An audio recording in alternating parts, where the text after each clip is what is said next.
remember how we were working with those FFA members from the middle school about learning where our food comes from? Well, unfortunately, since we can't go back to school, we're not able to finish that. So we're gonna just kind of do some other things instead to learn about where does our food come from, and we're gonna just use our garden to help us. Yesterday, you saw a part of a video where my mom was tilling the garden bed. So now the garden soil is all ready, and the reason why farmers till is to help loosen up the soil after it's been compacted from the hard winter and the hard snow. So now the soil is kind of fluffy. All right, so what we're gonna plant today is we are gonna plant radishes. Now many of us maybe eat radishes, but we don't know what they really look like to start.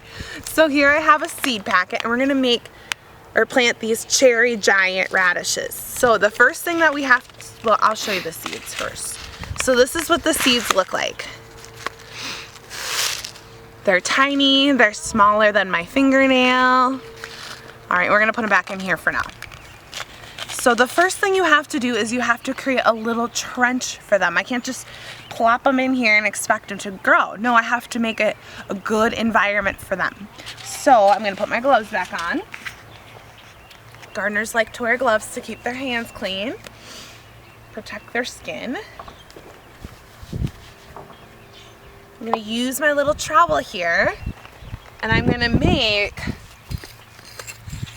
a little trough, kind of like a little hole in there.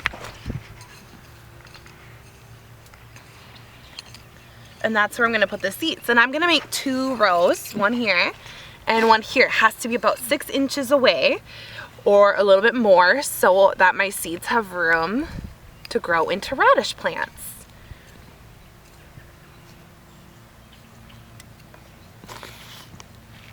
Okay, I have the seeds in my hand now, ready to put in this little troughs that I made, and I'm just gonna kind of sprinkle them in there.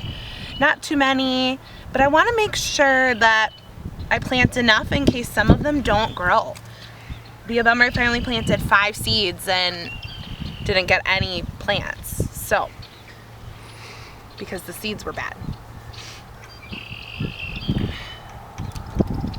And then I just want to lightly cover them with soil, about 1/2 inch of soil, the package says. So I am planting these just for me and my family, but you can buy these at the store in a lot more quantities. So farmers do this, but they also have fancy machines that help them. But we have to think about all of the things that go into making our food. So the resources are the soil, the seed. The last thing that you need to do when you plant seeds is to make sure you water. Without water, your seeds won't grow.